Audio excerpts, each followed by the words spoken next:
You think there are too many bikes in Amsterdam? Do I think there are too many bikes in Amsterdam? I think there are a lot of bikes in Amsterdam. Okay, the New York Times article about too many bikes in Amsterdam. Where do you start?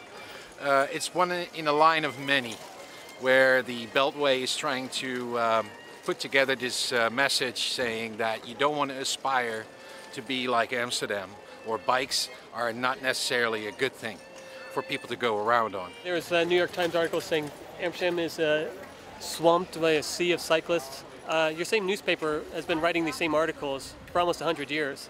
1930s, there are New York Times articles about the bikes of Amsterdam. 1950s, it's nothing new. Look in your own archives. I don't think there's too many bikes. It's a challenge to provide for all the bikes, but it's way easier to provide for the bikes than to provide for cars.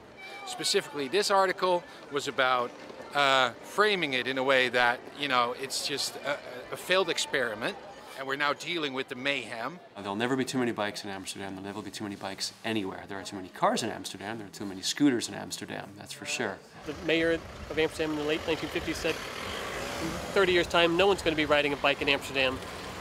You know, the car is the future.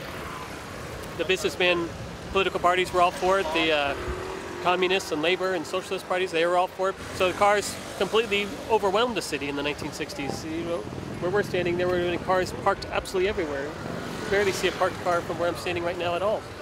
And yet all these sidewalks would have been filled with cars. The intersection was filled with cars. And that was a madhouse. That was chaos. The main problem is bike parking. Where do you leave your bike when you are not using it?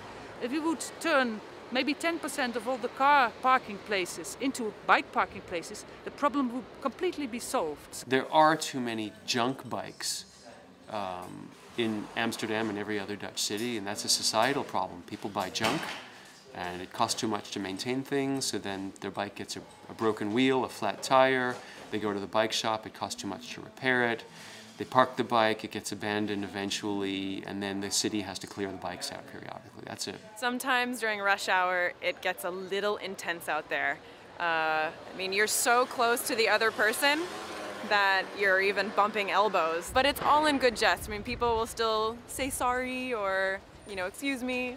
But for the most part, people want to get where they want to go really fast, and that's why they're bicycling. The fashion section of New York Times loves the bikes in Amsterdam, sometimes in a ridiculous way, but when it's about New York City, Bike New York City, and City Bike, don't trust anything they say relating to what's happening here or in other cycle cities.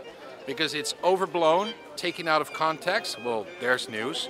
It is a challenge here. The success is a challenge, but it's not a problem. So we're already talking about taking it to the next level, where we're going to make parts of the city car-free. From Central Station all the way downtown, car-free. In front of Central Station is going to look like it's 1867, okay? We see what's important for this city to be economically viable, you know, accessible for all, and making it a livable city.